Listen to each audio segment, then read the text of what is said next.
Minsan pa po nating purihin ang Panginoon.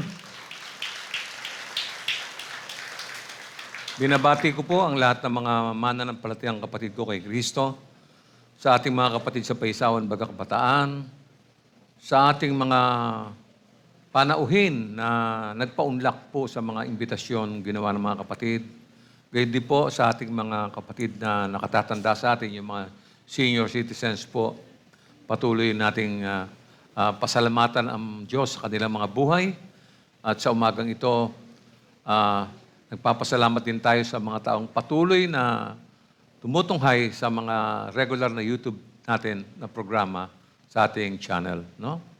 Samahan niyo po ako sa isang maikling panalangin.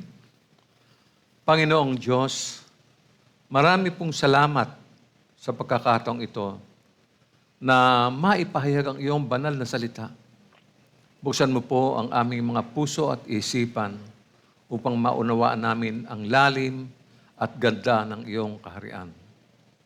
Gamitin mo po ang iyong lingkod bilang daluyan at nawa ang iyong espiritu ang tunay na magturo sa amin ngayon. Dakilang Diyos at aming Hari, lumalapit kami sa iyong trono ng may pagpapakumbaba. Habang pinag-uusapan namin ang iyong paghahari, paalalahanin mo po kami na ikaw ang sentro ng lahat sa buhay na ito. Naway hindi lang ito maging kaalaman sa aming mga pag-iisip, kundi maging isang paanyaya na pasakop kami sa iyong kalooban. Luwalhati nawa ang iyong sariling, luwalhati nawa namin ang Diyos na nag-iisa sa aming kalagitnaan. Ito po ang dalangin namin sa pangalan po ni Jesus. Amen. Sige po. Purihin natin ang Panginoon. Sige po.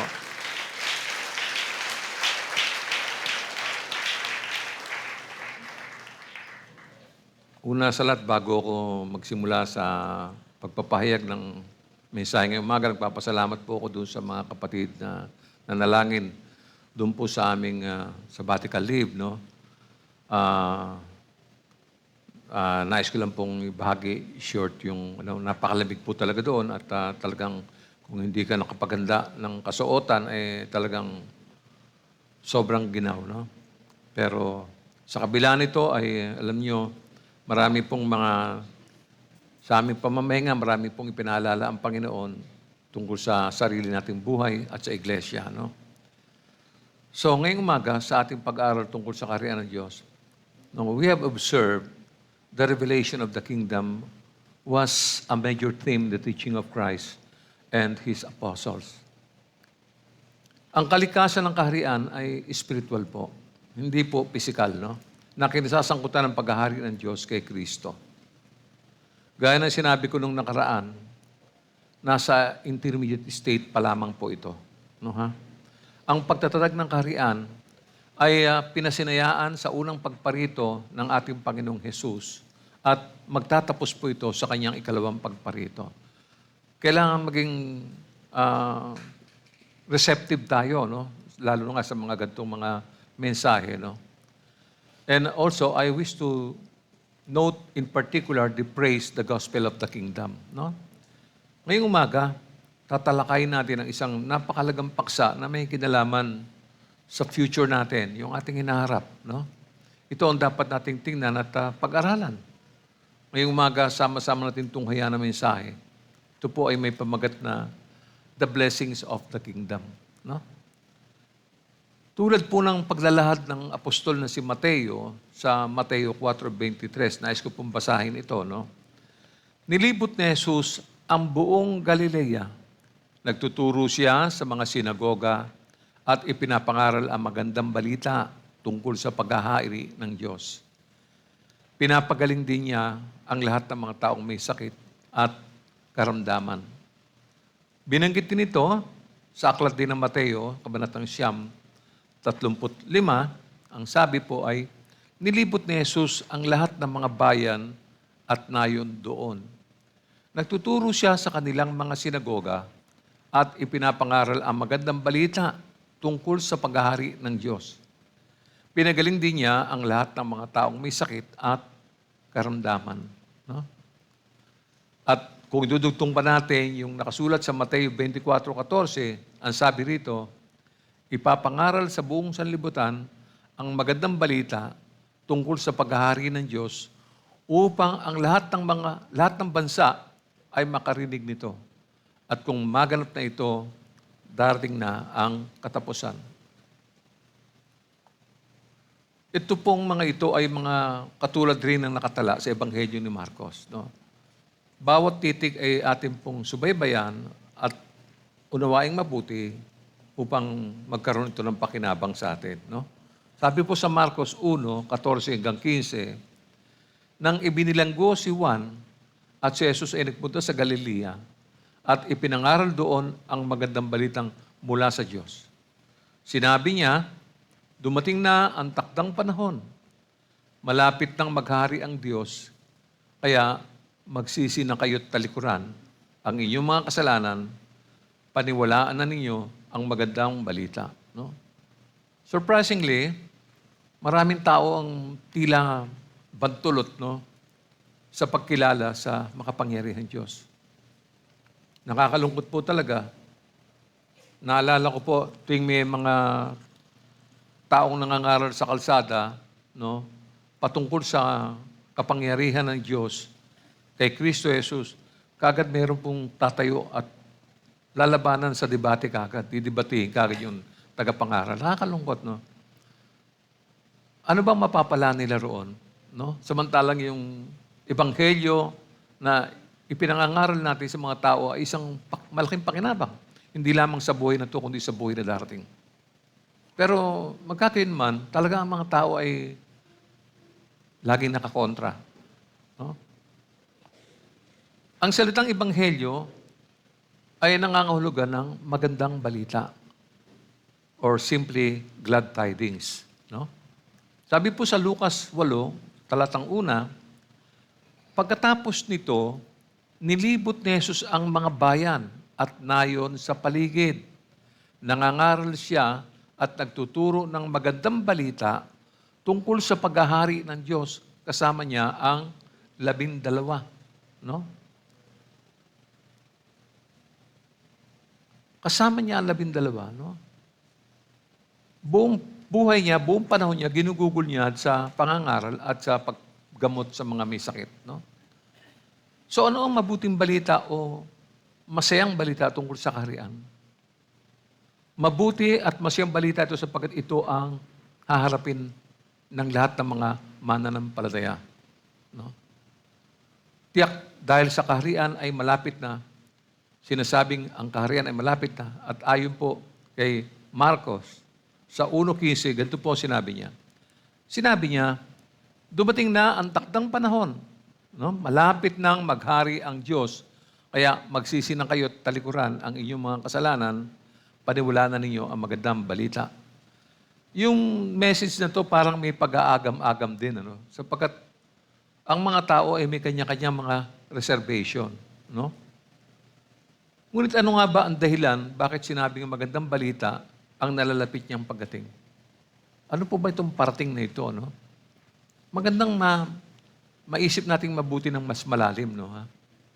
Ang sagot po ay matatagpuan sa mga pagpapalang hatid ng Diyos sa kaharian na tatamasain ng mga taong nagpapasakop sa pamamahala at paghahari ng Diyos kay Kristo Jesus. Sino pong tinutukoy dito, mga tao? Tayo ang tinutukoy. Kaya may dahilan kung bakit may pananabik ang buhay ng mga Kristiyano. Kung bakit ang buhay ng Kristiyano ay merong excitement. Ayun ko, na-excite po ba kayo sa buhay nyo bilang mga mananampalataya? No? Ilan lang yung na-excite? Anta nyo? Hindi ko alam kung nakikinig kayong mabuti sa mensahe, no? Ang buhay ng Christian, exciting. Alam ba nyo?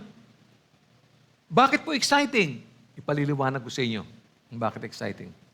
Alam mo ba, ikaw dati kang makasalanan. Dati wala namang nagmamahal sa iyo. Dati hindi ka nga pinapansin. Eh, sino ka ba? Hindi ka nga karapat-dapat na ibigin ng sino man. Pero alam mo ba, bukod pa ron, makasalanan ka. Walang taong magmamahal sa iyo. maging magulang mo, maging mga kapatid mo, inaayawan ka. Pero salamat sa Diyos, sa kanyang pag-ibig, niyakap niya tayong lahat ng mga makasalanan.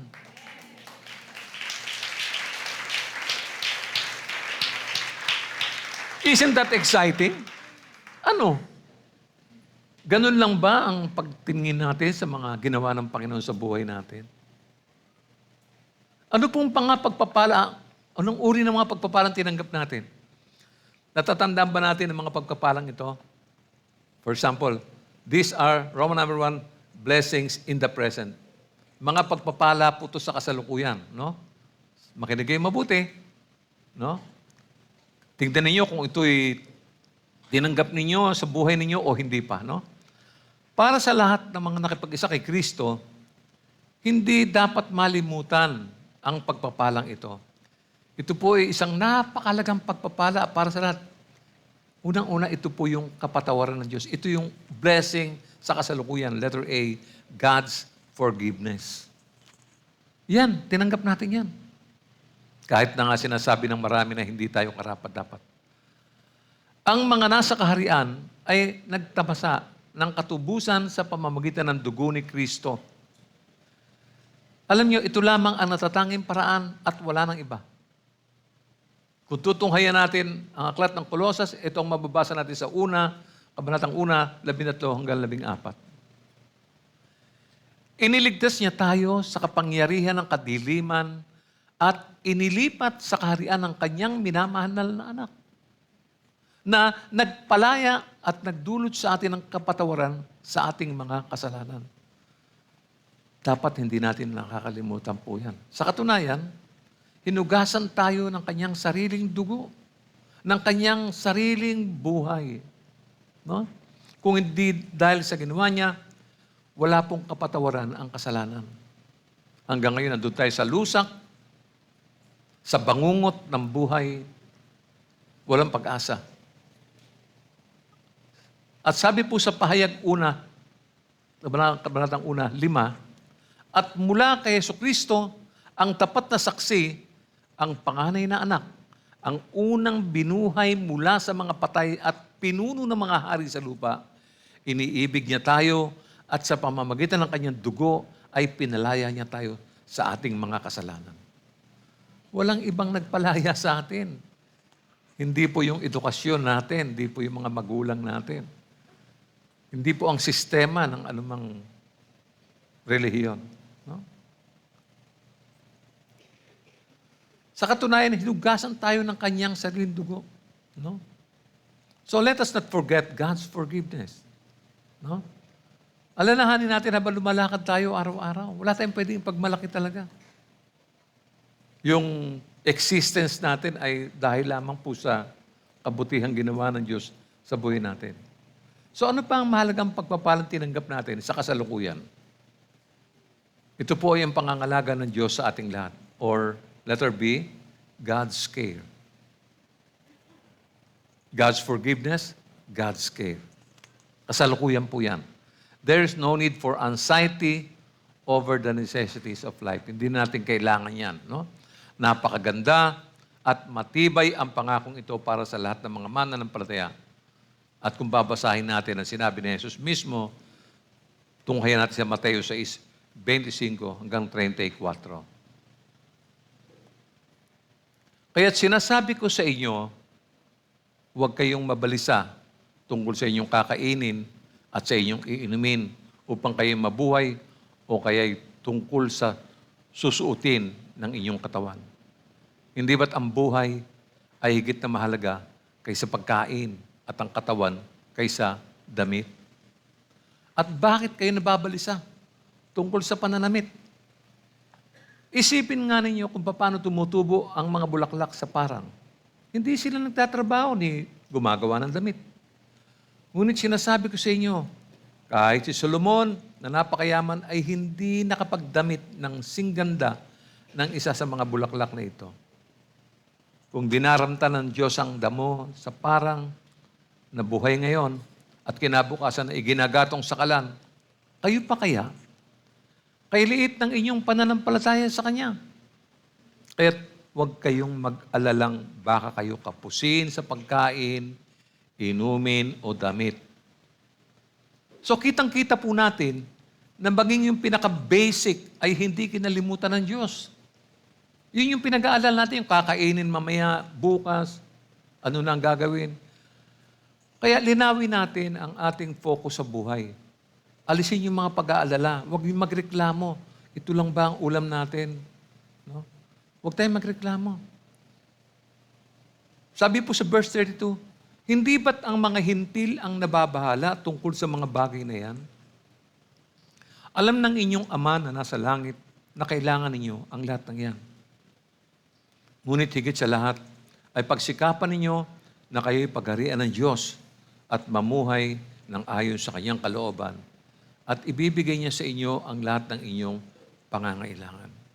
Kaya nga, huwag ninyong ikabalisa ang para sa araw ng bukas dahil ang bukas ang bahala sa sarili nito.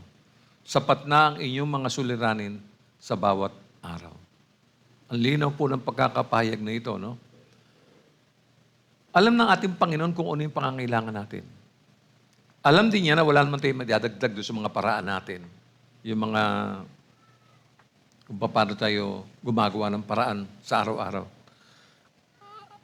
Sinabi niya na, alam na ng Ama sa langit ang lahat ng pangangailangan natin. So, ang dapat lang palang tingnan natin dito ay, di ba? Kailangan lang pala natin umasa at magtiwala sa Panginoon.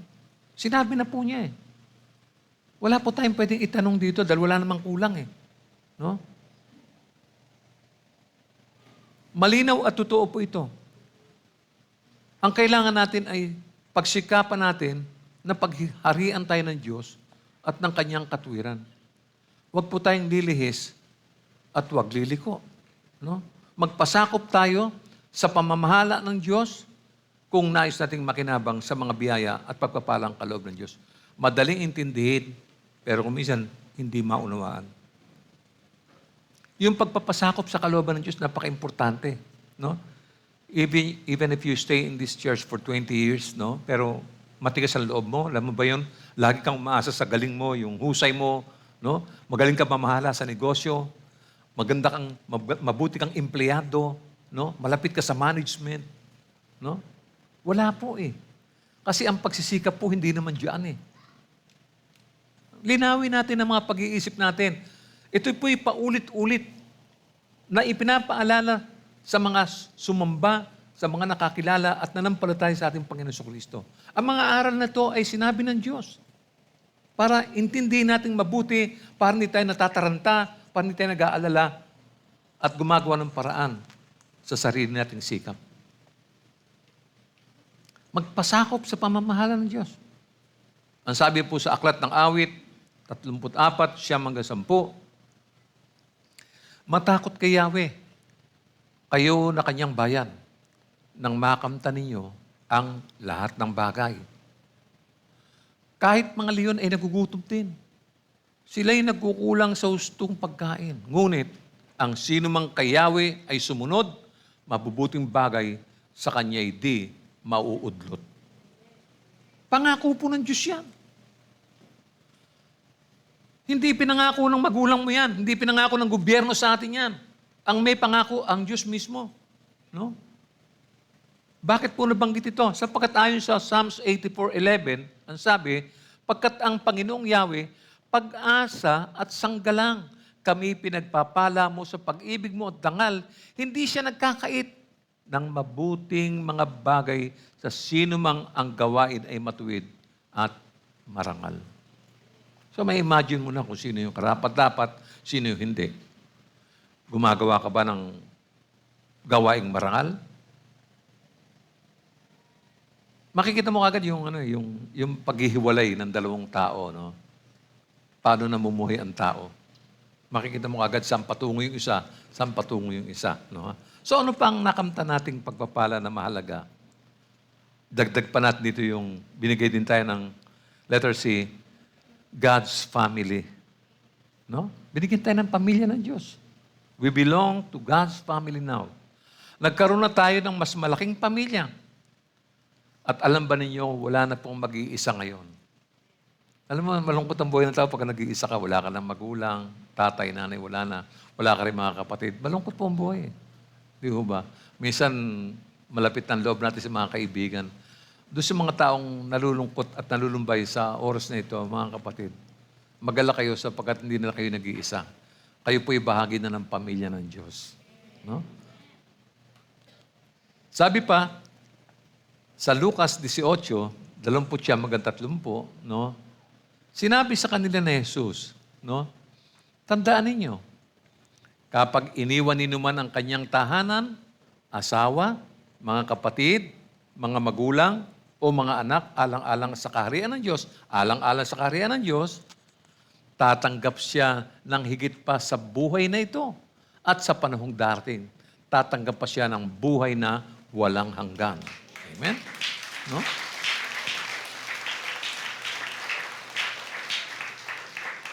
So habang iniintay mo pa yon, magkakaroon ka na ng mga magulang sa church. Magkakaroon ka na ng mga kapatid na lalaki at babae. O ikaw ay baog, magkakaroon ka ng anak dito sa church. Nakita niyo po yun? Ganyan pinasagana ng Diyos yung mga nag-iisa, yung mga malulungkot, no? Yung mga lonely. No? Meron pa ba nalulungkot sa atin? Nalulungkot ka ba dahil hindi ka lang nag-iisa, dahil wala ka pang pera? No?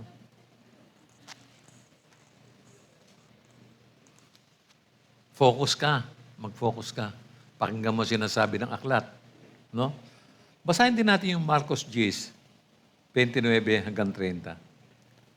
Sumagot si Jesus, tandaan ninyo, ang sino mang nag-iwan ng kanyang tahanan o mga kapatid, mga magulang, mga anak, mga lupain, dahil sa akin at sa magandang balita, ay tatanggap sa buhay nito ng 100 ulit pa ng mga iyon. Mga bagay, mga kapatid, mga ina, mga anak, at mga lupain. Ngunit may kalakip na pag-uusig. At sa panahong darating, magtatamo siya ng buhay na walang hanggan. Amen?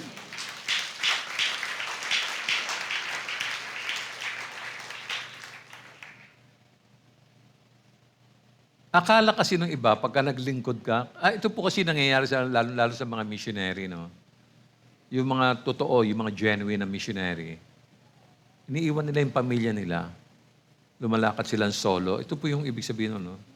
At pagdating na sa bayan na yun, wala silang kakilala, wala silang magulang, walang kapatid, walang pamilya. Pero dahil sa Ebanghelyo ni Kristo, nagkaroon sila ng pamilya. Nagkaroon sila ng tahanan doon. Kahit sa ang bahay, nakakatuloy siya, nakakakain siya. Kasi bahagi yun ng pamilya ng Diyos. No? Kaya yung mga nagmiministeryo, lalo na nga sa mga kapatid na narito sa Bagong Baryo, tayo po hindi naman lumalayo sa lugar natin. Dito lang, kung hindi tayo nandito sa mismong central na Bagong Baryo, lilipat lang tayo ng East Bagong Baryo. Bagong Baryo pa rin po yan, no? Hindi tayo nalalayo, no? Pwede lakarin, kung tinatamad, pwede mag-tricycle, pwede mag-jeep. Pero andyan lang tayo. Hindi ho mahirap eh. Ang maganda kasi dito, hindi ka dapat malungkot, hindi ka dapat nag-iisa kasi yung pamilya mo naghihintay lang sa iyo. Kung lalapit kayo sa kanila, ipapahayag nyo si Kristo, makikilala nila ang buhay na walang hanggan, makikilala ang Panginoon Diyos na nagbigay ng buhay, sasagana ang malaking pamilya sa buhay natin. No? Sabi rito, at sa panahong darating, magtatamo siya ng buhay na walang hanggan. O hindi ba ito ang minimithi ng bawat tao? Di ba? Bawat tao. Ang buhay na walang hanggan, gusto nila, huwag na silang mamatay. No? Kaya kahit na matanda na, di ba, kumikita po yung mga, o ano-anong mga negosyo sa pagpapaganda, inaalis po yung mga, yung mga guhit sa mukha, pinakikinis, because they wanted to preserve their body, their own body. No? Nagpapa-transplant lang kung ano-ano, para lang, alam niyo, no, manatili silang buhay, no? Kahit na amoy lupa na. No? Ganun po talaga yun. No? Madalas natin binabanggit yun, no? Kasi, pero hindi natin iniisip na merong inilaan na ang Diyos diyaan na hindi mo na kailangan magpunta pa ka kina Ricky Bello, kung kanino pa. No? Magpapatreat ka ng mukha mo. para alisin yung mga kidlat sa mukha mo. Di ba?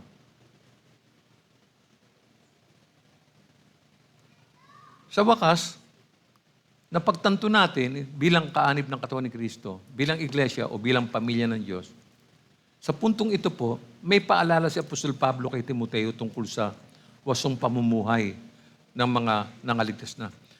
Kung sinasabi mo kasing save ka na, no, mabuti naman yun eh. Kung sinabi mo save ka na, okay yun. Pero tingnan natin yung content nung sinasabi mong save ka, no? Oh? May paalala po si Apostol Pablo kay Timoteo. Sa 1 Timothy chapter 3, verse 15, ano sabi niya? Upang kung hindi man ako makarating agad, ay malaman mo kung ano ang dapat maging ugali ng mga taong kabilang sa sambahayan ng Diyos na buhay sa iglesia na haligi at saligan ng katotohanan. Dapat lahat ng Christian alam po ito. No? Dapat alam natin yan. Ito po yung wasong pamumuhay ng mga nangaligtas na. No? Isinulat po ni Apostol Pablo ang liham na ito upang ituro po kung paano dapat kumilos ang mga mananampalataya sa loob ng sambahayan ng Diyos. Paano tayong gumagalaw dito sa church? Paano tayo kumikilos? Kamusta yung mga asal natin, mga pag-uugali natin? Alam niyo, itong talatang ito, nagsisilbi po itong theme verse, no? Theme verse ng buong aklat. Kaya kailangan seryosohin natin. Hindi natin tataglayin ang mga lumang pag-uugali sapagkat tayo ay mga tinubos na. Yung mga lumang ugali natin, dapat wala na po yun. Totoo namang mahirap talagang alisin yun. Naniniwala ako ron. Kasi lalo na yung mga habits natin, no? For years, ganun tayo mamuhay, di ba? Mula sa pagkabata. Kaya minsan ang hirap talagang humiwalay sa lumang buhay. Lalo-lalo na kung wala ang banal na Espiritu sa atin. No? Alam ko na marami nag-i-struggle sa atin tungkol diyan. Gusto natin maging ganito pero hindi tayo maging ganun. No? Gusto nating mawala ito pero hindi tayo makaalis. Pero yun ang habilin eh. Yun ang habilin eh. No? Ano ang dapat maging ugali ng mga taong kabilang sa sambahayan ng Diyos na buhay? So, binibigay dito na may mga kanya-kanya tayong pamumuhay, paraan ng pamumuhay. So, yung mga masasama ay dapat natin talikdan. Yung mga obvious na talaga. No? Alam naman nyo kung ano yung sinasabi ko, no? Ano po yung mga obvious sa buhay natin? Halimbawa, yung pagpapabaya natin sa pagdalo sa gawain. Isa yun. Kasi hindi mo naman ginagawa dati yan eh. Doon sa lumang church na inaatinan mo, nagko-cross ka lang, tapos may paliyad-liyad ka lang, tapos tawid na sa kabilang exit.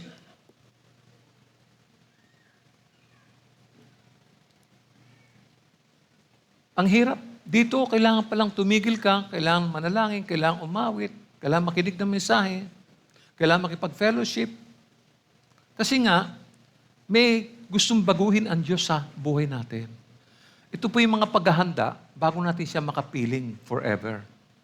Kailangan maintindihan natin, bakit ba ito ginagawa ng Diyos? Remember, God is a God of order. Isipin niyo kung tayo hindi na bago o tayo daldilin sa kaharian ng Diyos. Ang gulo ng kaharian. Magulo. Di ba? So, sa madaling salita, itinuturo po ni Apostol Pablo na ang iglesia ay meron pong sagradong responsibilidad na ipahayag at protektahan ang katotohanan tungkol kay Kristo Jesus. Alam ba ninyo na kung wala ang iglesia, ang katotohanan ay mawawala ng sandigan at boses sa mundong ito. Kaya nga kailangan magsalita ang bawat mananampalataya tungkol sa kabutihan ng Diyos.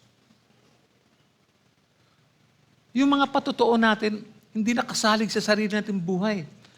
Yung buhay kasi natin, effect lang doon sa pagkakilala natin kay Kristo. Ang bida sa istorya ay walang iba kundi ang ating Panginoong Kristo.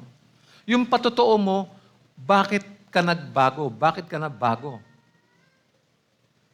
Bakit ka lilipat from here to the kingdom of God? Ano ang dahilan? Ano ang mga pangangailangan para makalipat ka rito? No? Hindi lamang po mga ito.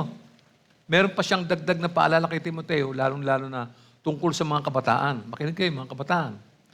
Sabi po sa 1 Timothy chapter 5, verse 1 and 2. Sabi niya, huwag mong pagsasalitaan ng marahas ang lalaking nakakatanda sa iyo. Ulitin ko po yon. Huwag mong pagsasalitaan ng marahas ang lalaking nakatatanda sa iyo, kundi paalalahanan mo siya na parang sarili mong ama. Mga bata, narinig niyo po yan? Naintindihan ko, minsan di niyo gusto yung sinasabi ng matanda sa inyo. Naintindihan ko po yun eh. Pero hindi yan ang tinuturo ng Diyos. Ano, iirapan mo? Lilingunin mo ng parang matang nakakatunaw? Titingnan mo siya ng galit na galit at may puot sa puso? Yun ba yun? Walang matuwid, wala kahit isa. Lahat nagkakamali. Pero, wag mong pagsasalitaan ng marahas ang lalaki na nakatatanda sa iyo, kundi paalalahanan mo siya. No? Na parang sarili mong ama. Pakitunguhan mo namang parang kapatid ang mga nakababatang lalaki. Yun ang bilin niya kay Timothy. No? Sabi sa verse 2, huwag mong parang, ituring mong parang sariling ina ang nakatatanda, matatandang babae. At pakitunguhan mo ng buong kalinisan ang mga kabataang babae na parang iyong mga kapatid.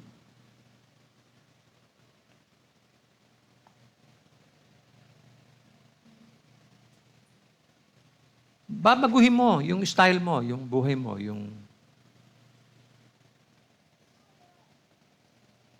lahat tayo nagkakamali. Maring yung kapatid, may sinabi sa'yo, hindi mo nagustuhan. Huwag kang mamumuhi. No? Alisin mo yan. Itong mga aral ito, napakasaganang pagpapala po ito. No? Ano pa ang makakamta nating pagpapala mula sa Diyos? Hindi ba sumaatin din ang Espiritu ng Diyos matapos atin tanggapin si Kristo? Letter D, God's Spirit. From God's forgiveness to God's care, God's family, and ultimately, God's Spirit. No? Ipinangako po kasi niya ito sa mga nananalig at sumusunod sa Kanya. Ulitin ko, sa mga nananalig at sumusunod sa Diyos. Makinig ka. No? Makinig ka. Nananalig ka ba at sumusunod ka ba sa layunin ng Diyos sa buhay mo? O palagi kang ekis? O pakitang tao lang yung dating mo sa church? Totoo ba na sinisikap mong mabago ang buhay mo? O just walk in the flow lang?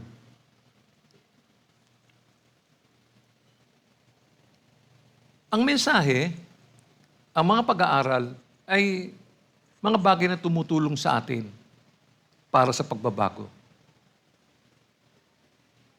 Itong banal na espiritu ito'y matagal nang ipinangako ng Diyos para sa mga nananalig at sumasampalataya at sumusunod sa Diyos.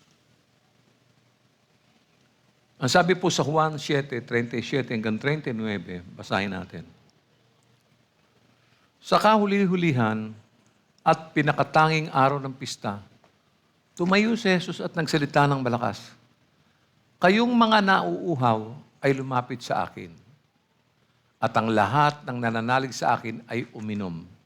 Sapagkat sinasabi sa kasulatan, mula sa puso ng nananalig sa akin ay dadaloy ang tubig na nagbibigay buhay. Ang tinutukoy niya ay ang espiritong tatanggapin ng mga sumasampalataya sa Kanya. Sapagkat hindi pa na ipagkakaloob noon ng Espiritu dahil si Jesus ay hindi pa muling nabuhay at niluwalhati. So, ang usaping ito ay tumutukoy sa Espiritong tatanggapin ng mga sumasampalataya, no? Sa Kanya. Kaya pag wala yung Espiritu, patay ang mga gawa natin.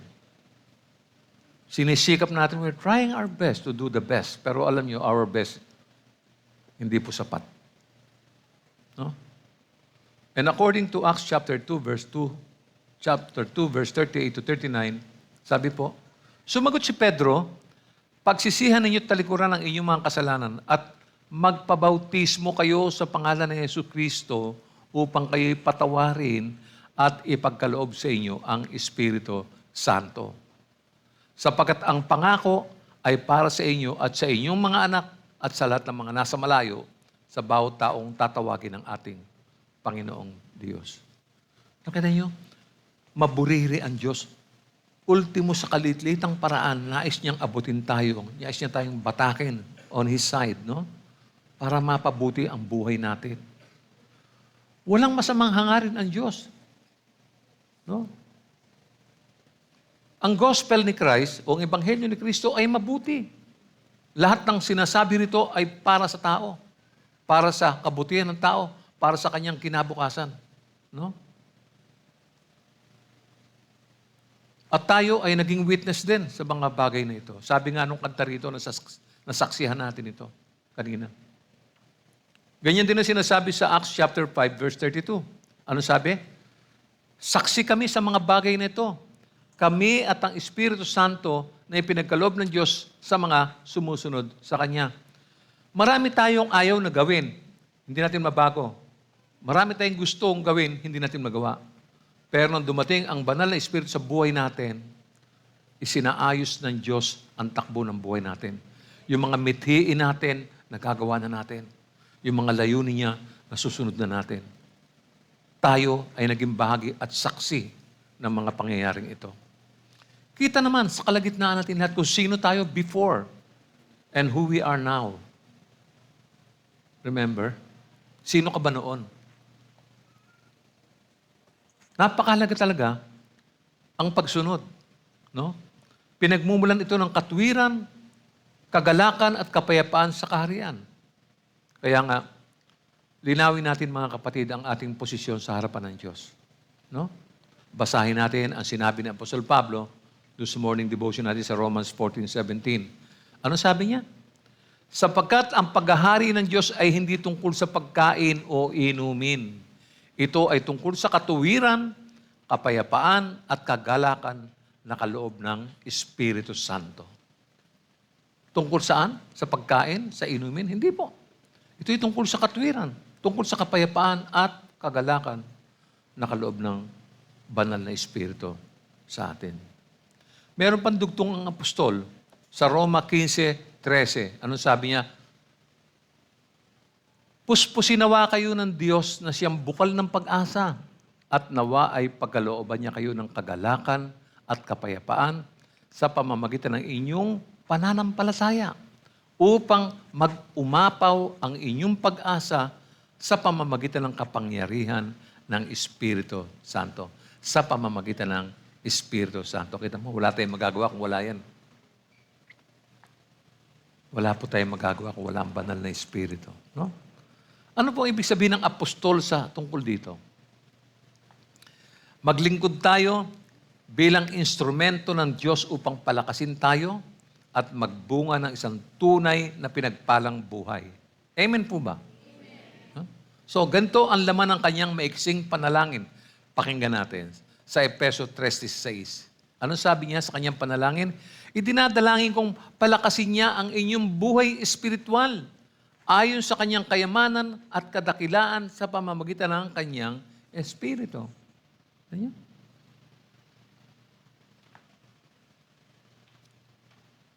Pag wala yung Holy Spirit kasi, failure tayo. No? Yan yung kapangyarihan ng Diyos na ibinigay sa atin. No? Hindi niya sinolo. No? Ipinagkaloob niya ito sa mga sumasampalataya sa Kanya. At ang nakakatuwa dito, nagbunga po yung Espiritong yan. Dito sa Galatians chapter 5, verse 22 to 23. Ang sabi pa rito, subalit ang bunga ng Espiritu ay pag-ibig, kagalakan, kapayapaan, katiyagaan, kabaitan, kabutihan, katapatan, kahinahunan, at pagpipigil sa sarili. Walang batas laban sa mga ito. Alam ko hindi kumpleto sa atin to, no? Dahil ano po yan eh? Parang roller coaster yan eh. No? Tayo mga mananampalataya, minsan may pagpipigil sa sarili, minsan mahinahon, minsan hindi. No? Kaya wala nakakabuo nito, bihira eh. No? Yung yung may kagalakan tayo, minsan naman walang kapayapaan, minsan naman hindi matyaga. Napansin niyo ba yun? No? Dapat ang bunga ng Espiritu ay pag-ibig, kagalakan, kapayapaan, katiyagaan, kabaitan, kabutihan, katapatan, kahinahunan at pagpipigil sa sarili. No? Pero hopefully, makumpleto natin ito habang tayo nagpapatuloy sa ating mga pag-aaral, sa ating pangunawa, no? Sa mga handog ng Diyos na ito sa atin. Basahin din natin yung Romans chapter 8, verse 12 to 13. Ang sabi ni Apostol Pablo, mga kapatid, hindi na tayo alipin ng likas na hilig ng laman. Kaya hindi na tayo dapat mamuhay ayon sa katawang makalaman. Tignan niyo po itong paalalang ito, no? Alam ng apostol na kahit na po tayo ay from scratch, no? Alam ng apostol na tayo po ay, kahit na nakakilala na tayo, meron pa rin pong mga bagay na hindi natin maitaboy o mailaglag sa buhay. Alam ng apostol yan. Buhay na buhay po kasi yung karanasan niya tungkol yan. No? Alam na alam niya yan. Hindi tayo dapat mamuhay ayon sa katawang makalaman. Yan po yung ating buhay. Talagang obvious naman Di ba? Kaya meron siyang matinding paalala sa verse 13. Sabi niya, sapagkat mamamatay kayo kung namumuhay kayo sa katawang makalaman. Ngunit kung pinapatay ninyo sa pamamagitan ng Espiritu ang mga gawa ng katawang makalaman, mabubuhay kayo. Kailangan talaga ng Holy Spirit sa buhay natin. We cannot attain anything without the power of the Holy Spirit. No? Ilan lamang po ito sa mga pagpapalang matatanggap ng mga nagpapasakop sa kaharian ng Diyos sa katauhan ni Jesucristo. Ngunit kung paano may hinaharap na pagpapala sa kaharian ng Diyos sa kasalukuyan, no? Meron din pong inaasahang pagpapala sa hinaharap. Tunghayan natin yung Roman number 2, blessings in the future. Yung kanina yun, kasalukuyan yun, ito naman po yung hinaharap natin. Letter A, God's eternal kingdom. Alalahanin po natin na ang pangakong ito ay ibibigay lamang doon sa mga sumusunod sa kalooban ng Ama. Balikan po natin, balikan natin sinabi ni Jesus sa kanyang mga alagad sa Mateo 7, 21 hanggang 23. Ano sabi niya? Hindi lahat ng tumatawag sa akin, Panginoon, Panginoon, ay papasok sa kaharian ng langit. Kundi ang mga tao lamang na sumusunod sa kalooban ng aking Ama na nasa langit. Yun lamang mga sumusunod sa kalooban ng aking Ama na nasa langit. Sa araw ng paghuhukom, marami ang magsasabi sa akin, Panginoon, hindi po ba kami ay nagpahayag ng mensahe mula sa Diyos? Nagpalayas ng mga demonyo at gumawa ng mga himala sa iyong pangalan? Ngunit sasabihin ko sa kanila, hindi ko kayo nakikilala. Lumayo kayo sa akin, kayong mga gumagawa ng kasamaan. Sino kaya yung mga yan? Pwede natin ipagmalaki, Lord. We've been in Bagong Baryo. Doon po kami sa East Bagong Baryo. Napapakahirap po kami ron. Napupuyat po kami. Pati yung Sabado at Linggo, binibigay namin, Panginoon. Talaga? Nagpapasakop ka ba sa kalooban ng Diyos? Kaya hindi po binibilang ng Diyos yung mga ginawa natin. No? Para bang, tinutumbasan natin yung kaligtasan na tinanggap natin sa pamamagitan ng mga gawang ito para ipagmalaki natin sa harapan ng Diyos na, Lord, servant mo ako. Hindi niyo ba ako natatandaan? Ako po yung isa sa mga tinawag niyo sa Evangelism Crusade. Talaga? Hindi kita nakikilala. Yung pagpapahayag ng Ebanghelyo, pagsunod po, isang paraan ng pagsunod yun sa kalooban ng Amang nasa langit. And precisely kung bakit bumaba ang Panginoon at nagkatawang tao, dahil diyan. Isalaysay ang mabuting balita ng kaligtasan at ng mabuting buhay para sa mga tao. Nakikinig ka lang, hindi ka naman sumusunod. Sumasama ka nga sa lakad, pero wala naman sa loob mo talaga yun. Para lang masabi ng mga tao na, naglilingkod ka sa Panginoon, ha? Di po ba? ayusin natin yung kalooban na yan. Tiyakin natin na yung pagsunod natin ay bunga ng kapangyarihan ng banal na Espiritu. Hindi na sariling sikap. Marami tayong gawain na mahirap. Napakahirap. Kung babalikan ko pa yung mga ginagawa ko dati, hindi ko na po kaya yun. Mahirap po kasi. Pero, totoong may challenge eh. May challenge. Every time pagkatapos ng pagod mo, no, pagkatapos ng konting hirap, maginhawa kasi nadadama mo ang pag-ibig ng Diyos sa maghapong pagtatrabaho. No? Maski nag-o-office ka, no? Maski nagtatrabaho ka sa kalsada, saan man bahagi, kung ikaw man ay ordinaryong obrero lamang, alam mo kahit napapagod ka, no? Pero dahil nasishare mo yung ebanghelyo sa mga katrabaho mo, sa kapwa mo obrero, sa office mates mo, sa mga classmates mo, alam mo, at the end of the day, meron kang kagalakan sa puso. Alam mo na nakatutupad ka sa kalooban ng Diyos. Hindi ka ekis. Alam mo yun? Kaya mararanasan mo yun, kahit napapagod ka, ang sarap eh. The whole day, napagod ka, no? Naalala ko po yung mga nakalipas na panahon. Nagsimula sa scratch lang. But look at it now. Talagang dapat nai-enjoy mo yung paglilingkod. Masaya ka. No? May mga pait kang mararanasan. No? Kumpleto yan. Pero don't give up. No?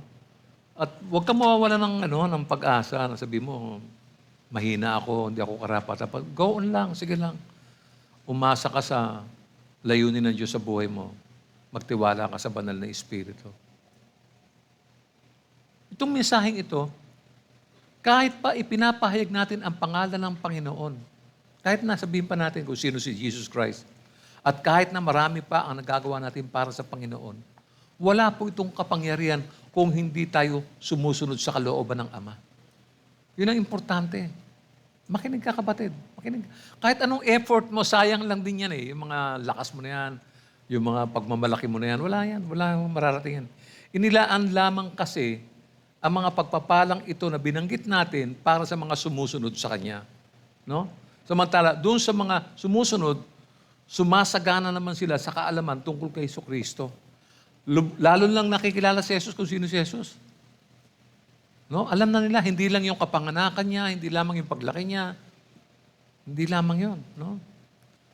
Dahil kilala mo na ang Panginoon at nakasusunod ka sa kalooban ng Ama, lumalabas na hindi ka baog. Sa halip ay nagbubunga ka. No? Hindi ka tamad, kundi hindi ka tamad at makalilimutin, kundi naalala mo palagi kung ano yung mga gawain mo sa Panginoon. Sa mga kabataan, meron tayong forthcoming camp. Ito yung kailangan paghandaan natin. No? Kailangan maging seryoso tayo, no? Lalo na yung mga bata kasi kayo po yung future generation. Kayo yung sinasabi ni Rizal na pag-asa ng bayan. Sana magkatotoo. Sana magkatotoo. Kasi napapanood ko sa YouTube yung mga bata ngayon. Sa gabi, riot. Alas 12 ng gabi, 1:00 ng umaga. Nagra-riot, batuhan, saksakan, tagaan.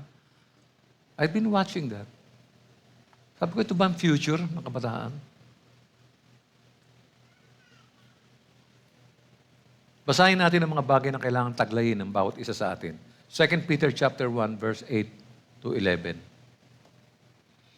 Ang mga katangiang iyan ang kailangan ninyong taglayin at pagyamanin upang ang inyong pagkakilala sa Panginoong Jesucristo ay huwag mawala ng kabuluhan at kapakinabangan. Ang taong wala ng mga katangiang yan ay mistulang bulag at nakalimot na pinatawad na siya sa kanyang mga kasalanan. Kita niyo po yun?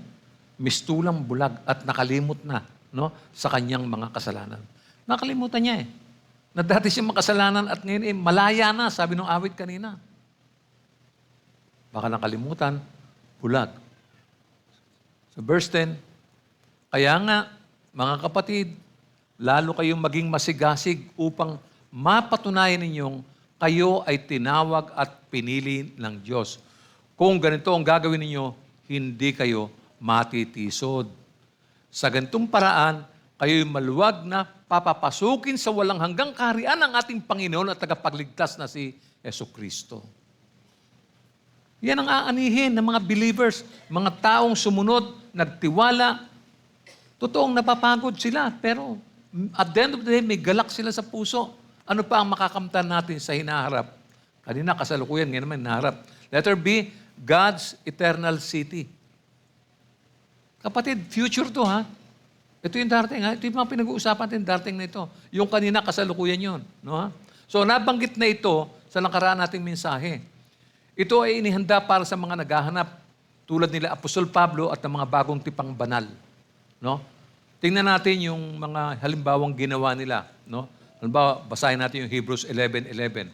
Sabi rito, dahil din sa pananampalataya, si Abraham ay nagkaroon ng kakayahang maging ama. Kahit na siya matanda na at kahit si Sarah ay hindi na maaaring magkaanak pa. Nanalig siyang tutuparin ng Diyos ang kanyang pangako. Kaya si Abraham, talagang father of faith, no? Meron pa po sa 13:16. 13-16, no? Sabi rito, silang lahat ay namatay na may pananampalataya sa Diyos. Hindi nila nakamtan ang mga ipinangako ng Diyos. Ngunit natanaw nila iyon mula sa malayo. Kinilala nilang sila'y mga dayuhan lamang at nangingibang bayan dito sa lupa. Ipinapakilala ng mga taong nagsasalita ng ganoon na naghahanap pa sila ng sariling bayan. Kung ang mahal nila ay ang lupaing kanilang pinanggalingan, may pagkakataon pa sana silang makabalik roon. Ngunit, ang hinahangad nila ay isang lungsod na higit na mabuti. Ang lungsod na nasa langit. Kaya naman hindi ikinahiya ng Diyos na siya tawagin Diyos nila sapagkat sila'y pinaghanda niya ng isang lungsod. We're talking about the future here. Ito yung kasasabitan. Ano ba yung inaasahan ninyo? Yan ang inaasahan natin. No? Yan ang hinahangad natin. At yan ang inihanda ng Diyos para sa atin. Lahat ng ginagawa natin ngayon, nagtatrabaho kayo, nag-aaral kayo, housewife. Wala yun. Temporary lahat yan. Kasi yung kasasapitan ng hinaharap, ito na. Kung hindi po mangyayari, hindi na po isusulat yan. No? Kaya kailangan seryosohin ang bawat isa ang mga bagay na nabanggit. Bakit po? Ang sabi kasi sa Hebrews 13:14, sapagkat hindi rito sa lupa ang tunay na bayan natin at ang hinahanap natin ay ang bayang darating. Ganyan? So ano ina-expect mo? Bibili ka ng lupa? Magpapatayo ng magandang bahay? Yan ba yung pangarap mo? Magkaroon ng mga kotse? Di ba? Hindi rito sa lupa ang tunay na bayan natin. No? Ang bawat isa ay iharap bilang isang kasintahan, sabi ng aklat, na pinalamutian para sa kanyang darating na asawa. Tayo raw ay ginugroom, inahanda na tayo. No? Sabi po sa Pahayag 21, mula 1 hanggang 3. Pagkatapos nito, nakita ko ang isang bagong langit at isang bagong daigdig. Wala na ang dating langit at daigdig. Kita niyo na? Wala na rin ang dagat. So, mawawala pala lahat. Ano ba yung mga ininvest mo rito sa lupa? Ano po yung mga pinag-ipunan nyo? Wala pala, no? Ano po nangyari? Verse 2. At nakita ko ang banal na lungsod, ang bagong Jerusalem na bumababa mula sa langit, buhat sa Diyos. Gaya ng isang babaeng ikakasal. Maganda ang bihis at handa na siya sa pagsalubong sa lalaking kanyang mapapangasawa. Narinig ko ang isang malakas na tinig mula sa trono.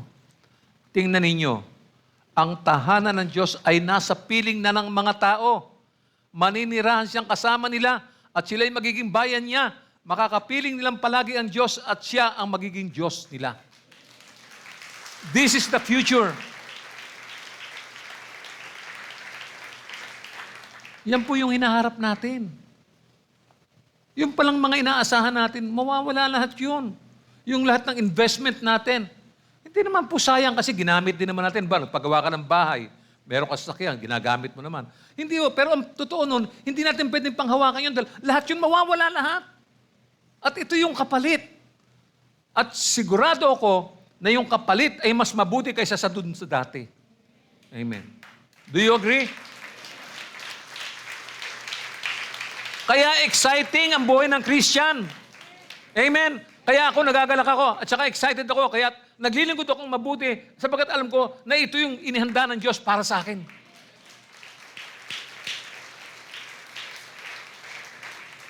Hindi lang yan, mga kapatid. Meron pa. Makakapiling natin ang presensya ng Diyos. Letter C, God's presence. Ngayon, alam ba nyo, nasa alaala lang natin yun. Nadadama lamang natin yun. Hindi natin siya nakikita, hindi natin siya nakakasama ng tuwiran. Hindi pa. Dito, hindi na kailangan ng templo. Ang araw o buwan para sa isang liwanag, hindi na kailangan. The Lord God Almighty and the Lamb are its temple. The glory of God illuminates and the Lamb is its light. Sabi po sa pahayag 21, 22 hanggang 23, napansin ko na walang templo sa lungsod sapagkat ang nagsisilbing templo roon ay ang Panginoong Diyos na makapangyarihan sa lahat at ang kordero. Hindi na kailangan ng araw o ang buwan upang bigyan liwanag ang lungsod. Sapagkat ang kaluwalhatian ng Diyos ang nagbibigay ng liwanag doon. Ang kordero naman ang siyang ilawan. Kahanga-hanga. With no more curse, no more night, wala na ang galit ng Diyos sa sangkatauhan, and the throne of God and of the Lamb of God will be there. The Lord God gives them light. We're talking about the future.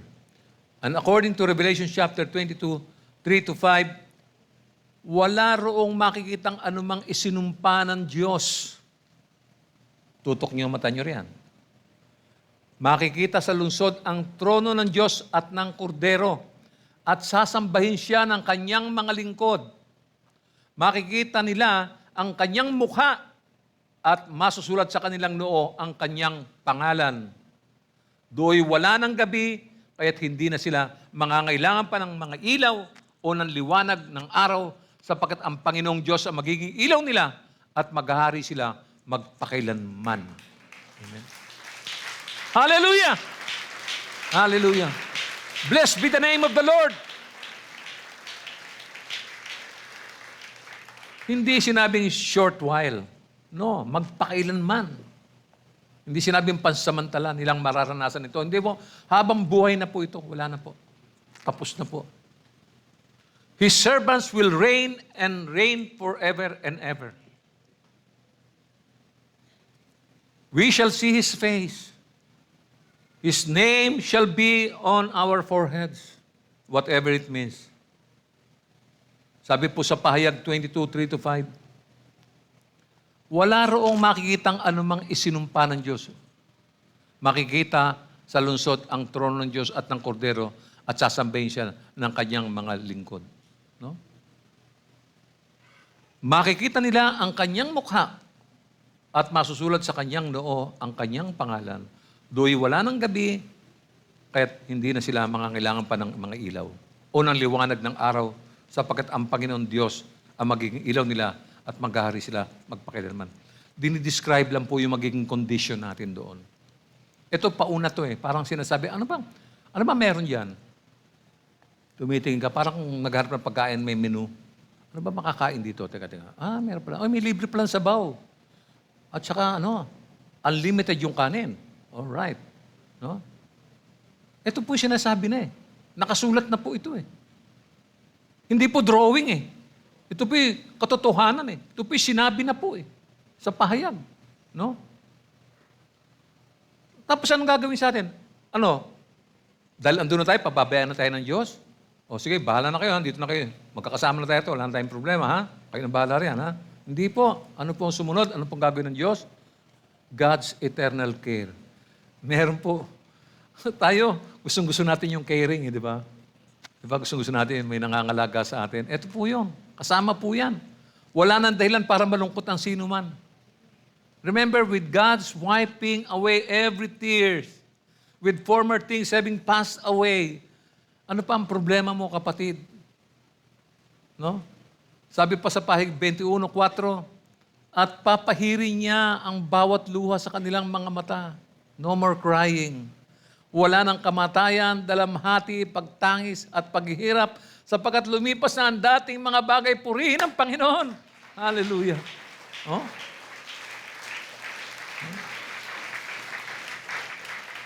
Yung mga iyakin dito, mawawala na, kapatid yan. Alam mo, konting pasensya lang. Magtiis ka pa. Dagdagan mo ng konti pa yung mga pagtitiis mo. Huwag ka na kasi mainis sa asawa mo. Huwag ka mainis sa anak mo. Dito lang naman yan eh. Ha? So, sa langit wala na yan. Papahirin ng Diyos lahat yan, luha na yan. Ang maganda rito, no? Di ba gusto mo ka nang mamatay? Wala nang kamatayan eh. Forever. Imagine niyo. Hindi na kayo tatanda. Diyan na po yan. Tatanda kayo pero yan na yan. Wala ka makita sa langit na uugod-ugod. Wala na. Kung putol ang paa mo, o sobra ang daliri mo sa paa, sa langit, eksakto po yun. Kung 10 lang. Hindi po 11. Perfect po eh. Pag nagbigay ang Diyos, perfect. Amen po ba? Amen. Kung lumpo ka, hindi ka nakakapaglakad, doon sa piling ng Diyos, makakapaglakad ka as a normal person. Amen? Meron mga hindi masaya. Ano ba ang kailangan mo pa, kapatid, para sumaya ka? Huh? May mga masaya, merong excited, yung iba naman totoo ba to? Totoo po yan. Future po yan. Ito po yung ito yung kung bakit tayo nagpapakahirap ngayon eh, di ba? Di ba kaya tayo nagtatrabaho para kumita ng pera, right? Para ano? Bakit para kumita ng pera? Para ano? Para makabili ng masarap na pagkain. Para makabili ng mga bagay na kailangan natin, right? Tama? Eh doon wala ka namang kailangan eh. Kasi lahat ng kailangan mo, naroon na. Unang-una, kapiling mo na ang Diyos at makakasama mo siya habang buhay. Amen? Hindi ka ba excited? Ha? Nakikinig ka lang eh. Nakatingin ka lang sa akin. Ano? Hindi ka ba excited sa... Naniniwala ka ba na darating sa buhay mo yan? Kung susunod ka sa kalooban ng Panginoon. Yun lang yun. No, ha? Providing our every need with the river of life proceeding from the throne. Galing sa trono. Yung trono, doon lumalabas yung tubig. Oh. Grabe. With the tree of life bearing fruit every month with healing for the nations. Revelation chapter 22, verse 1 and 2. Ano sabi ni Juan? Ipinakita rin sa akin ng anghel ang ilog ng tubig na nagbibigay buhay. Ang tubig nito na sinlinaw ng kristal ay bumubukal mula sa trono ng Diyos at ng Kordero. At umaagos sa gitna ng lansangan ng lungsod. Sa magkabilang panig ng ilog ay may punong kahoy na nagbibigay buhay. Ang bunga nito ay iba-iba bawat buwan. At nakapagpapagaling naman sa sakit ng mga tao ang mga dahon nito. Pambihira. Pag sinaliksik niyo ang Biblia, mga kapatid, mabubuhayan kayo ng loob, lalo kung ang dami mong problema sa buhay. Oo, lalo na yung talagang isang parang gusto mo na mag-give up. No? Minsan may mga tao pa, Lord, kunin mo na ako. Buti hindi tinutotoo ng Diyos yun eh. Sino sa inyo nagpipray ng, Lord, kunin mo na ako, Lord. Eh, paano kung tutuhanin nga ng Diyos yun? Ang bira, wala ka pa nga na nagagawa eh. Gusto mo, kunin ka na. Diba?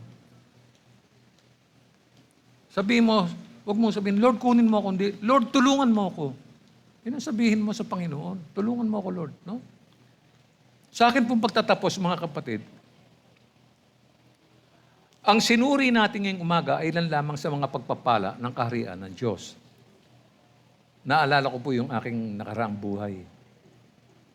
Naalala ko po yung dati kong buhay. No? Hindi po ako nakakahigit kanino man. Ako po yung isang makasalanan na nakasumpong lamang ng kapatawaran ng Diyos. Wala naman din ako eh. Wala akong may pagmamalaki. Salamat, dumating ang Diyos sa buhay ko. No? Ulitin ko, hindi po ako nakakahigit sa inyo. No? Ngayon, sa oras ito, gusto kong balikan natin ang mga pagpapalang tinanggap natin sa kasalukuyan. Ito po yung unang-una, yung kapatawaran ng Diyos. Tandaan mo ito, kapatid, kapatawaran ng Diyos.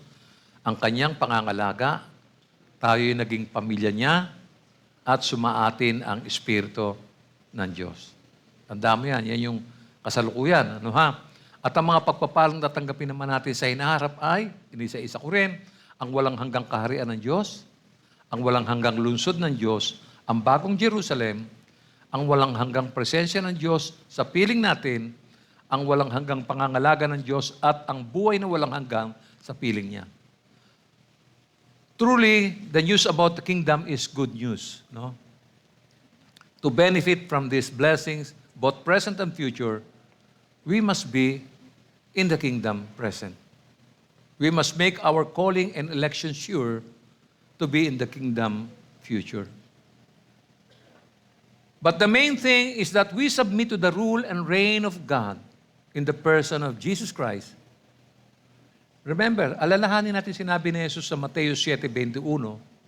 Alalahanin natin ito. Hindi lahat ng tumatawag sa akin ng Panginoon, Panginoon ay papasok sa kaharian ng langit. Kundi ang mga tao lamang na sumusunod sa kalooban ng aking Ama na nasa langit. Make it a point. No? Minsan sa isang okasyon, sinabi rin niya sa Lucas 6:46. Ano sabi niya? Bakit niyo ako tinatawag ng Panginoon, Panginoon? Gayong hindi naman niyo tinutupad ang sinasabi ko. Mag-ingat po tayo. Bukang bibig natin yung Panginoon. Tulungan mo kami. Lord, samahan mo kami. Lord, idinadalangin namin. Binabanggit natin yung Panginoon, Panginoon, pero hindi naman natin tinutupad ang sinasabi niya. Mag-ingat tayo dyan. Mag-ingat tayo dyan. So are we willing to let Jesus be the Lord and King of our lives? Nais po ba natin na ang Panginoong Kristo ang maging Panginoon at Hari ng ating mga buhay? Sundin natin siya. Amen? Hebrews chapter 5, verse 9. At nang siya'y maging ganap, siya'y naging walang hanggang tagapagligtas ng lahat ng mga sumusunod sa kanyang kalooban. Purihin po natin ang Panginoon.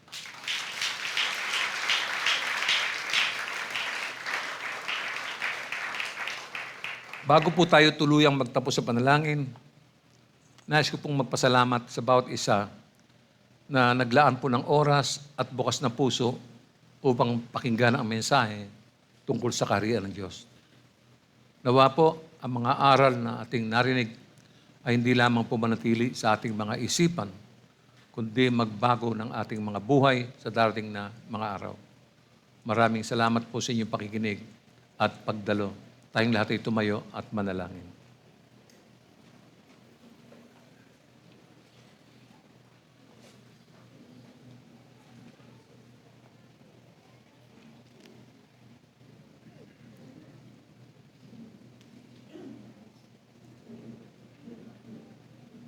Nakahanda na po ba tayong manalangin?